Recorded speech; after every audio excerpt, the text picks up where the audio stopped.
ভুলে না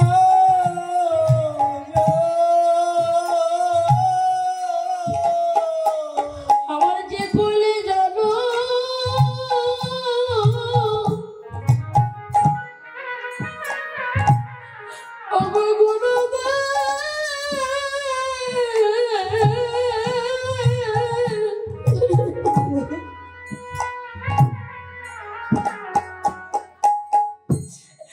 যে কইলে জানো আমার হকটা কেন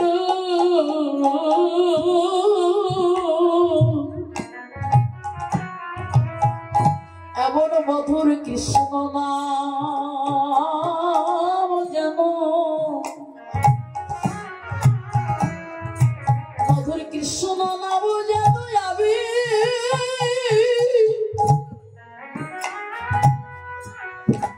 কৃষ্ণ নাম যেন আমি ভুলে না ওরে আমার যে ভুলে যাবে গীতাই গৌহরি গৌহরি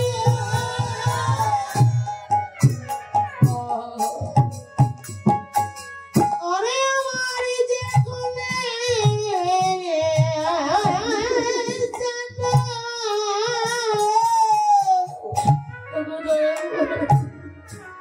ভোগটা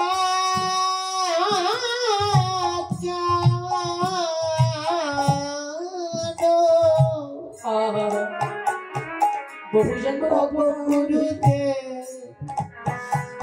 মধুর কৃষ্ণ নাম জানো গীতাই গৌহরি আমি যেন ভুলে ভুলে না যাই আমি তোমার চরণে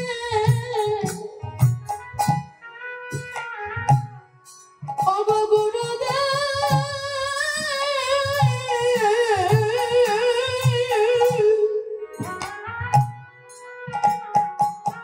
তোমার চরণে বড় আমি অপরাধী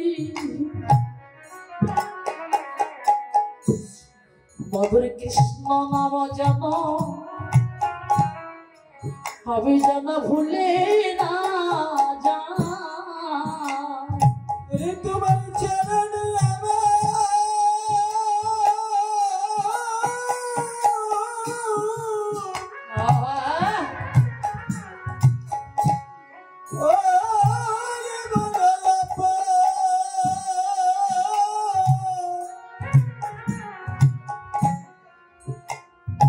অপরাধী আমি তোমার চরণে আমি জানাই রাখলাম আমি এই মধুর কৃষ্ণ নামে যেন ভুলে না যাই আমার যে কুলে যাব আমার হোক না কেন এ মধুর কৃষ্ণ নামে যেন ভুলে না তোমার যাই চরণে বহু জনমের আমি যে অপরাধী প্রভু এই মধুর কৃষ্ণ নামে যেন ভুলে না আমি যাই আগে ভাগে তোমার চরণে আমি জানাই কেন আমার চরণ নামে যেন ভুলে না আমার যাই যে কুলে যাব হতো না কেন মধুর কৃষ্ণ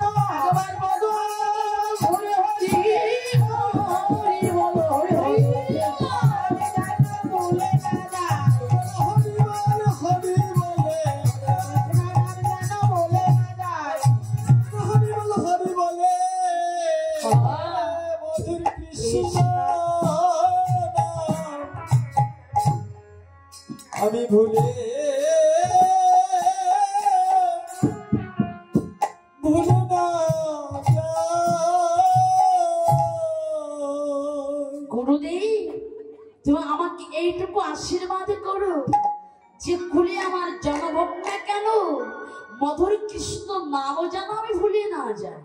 তো উঁচু কুল হোক আর নিচু কুল হোক তাতে আমার দুঃখ নাই।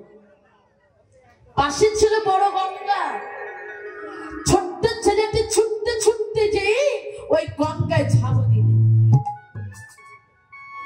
গঙ্গায় ঝাঁপ দিয়ে প্রাণটা ত্যাগ করলেন। কিছু মাস পরে ছোট্ট ছেলেটি আবার জন্মগ্রহণ করলেন। কি বলুন তো মা? সেই রাঘব দাসের পুত্র ভক্ত রবিদাস। এই সেই ভক্ত রবিদাস। তার রবিদাসের যখন জন্ম হলো, আমার 12 দিন হয়ে গেল, মায়ের বুকের স্তন দুগ্ধ পান করলো না। 12 দিন ধরে কাঁদছে। যদি কোনো শিশু মাতৃগর্ভে থেকে ভূমিষ্ঠ হওয়ার সঙ্গে সঙ্গে যদি 2-3 দিন ধরে কাঁদে, তবে আমরা কিন্তু কবিরাজের বাড়ি ডাক্তার বাড়িতে ছোটাছুটি করি না? কিন্তু রবিদাসের যখন জন্ম হলো মা, 12 দিন হয়ে গেল, স্তন দুগ্ধ পান করলো না, 12 দিন ধরে কাঁদছে। গ্রামবাসী সকলে বলছে, দিদি তো ছেলেটা তো 12 দিন হয়ে গেল, কান্নায় তো থামছে না, চল চল চল আমরা ওই রামানন্দ আশ্রমে নিয়ে যাই। কেন? রামানন্দ গুরুদেব উনি তো যোগী পুরুষ, আর উনি বলতে পারবেন তো ছেলেটার কি হয়েছে, চল আমরা ওখানে নিয়ে যাই।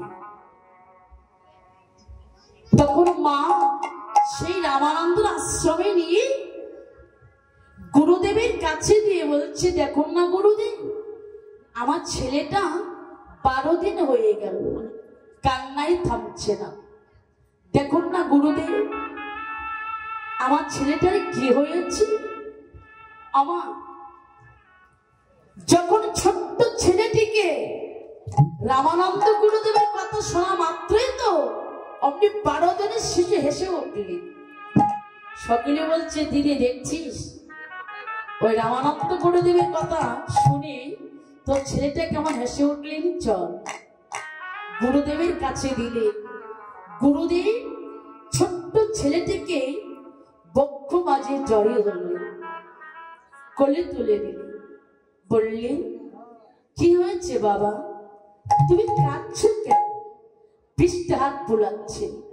হাত বোলাতে বোলাতে গুরুদেব যে খড়ম পায়ে যে লাঠিটা দিয়েছিল মা, ওই খড়মের দাগটা আমার গুরুদেবের হাতে ঠেকলো, চমকে উঠল। গুরুদেবের ছেলেটির গায়ে ছিল একটি জামা, জামাটা উঁচু করে দেখলে সেই খড়মের দাগ। সঙ্গে সঙ্গে গুরুদেব ছোট্ট ছেলেটিকে বক্ষ মাঝে জড়িয়ে ধরে বললেন,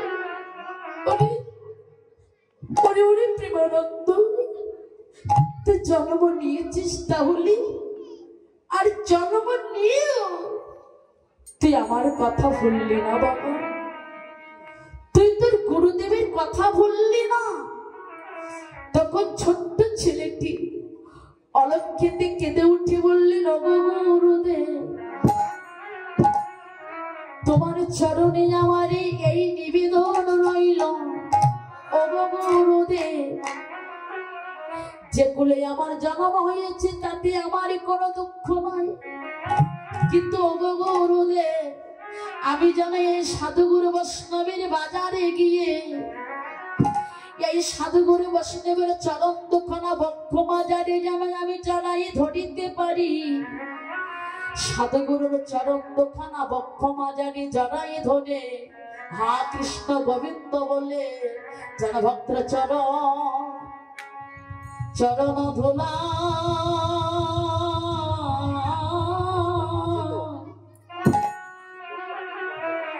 আমি যেন আমার অঙ্গে মাখিতে পারি,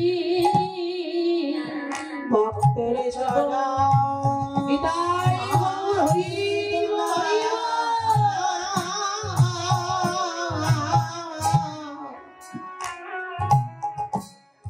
অঙ্গে মাখিতে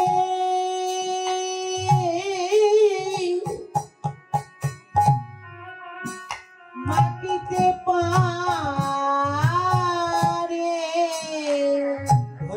চরণে ধরায়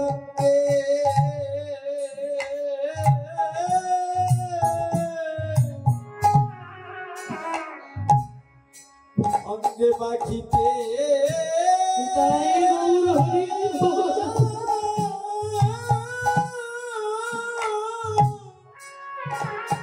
এমন দিনের হয় কি না হয় মা বিশ্বাসের তো নাই কোনো বিশ্বাস।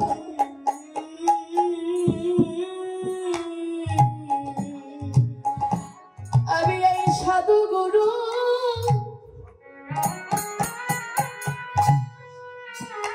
আমি এই সাধু গুরুর বাজারে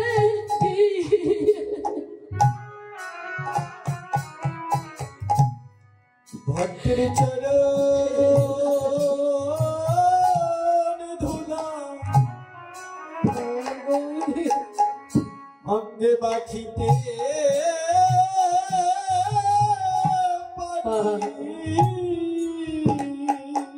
গুরুদেব তোমার চরণে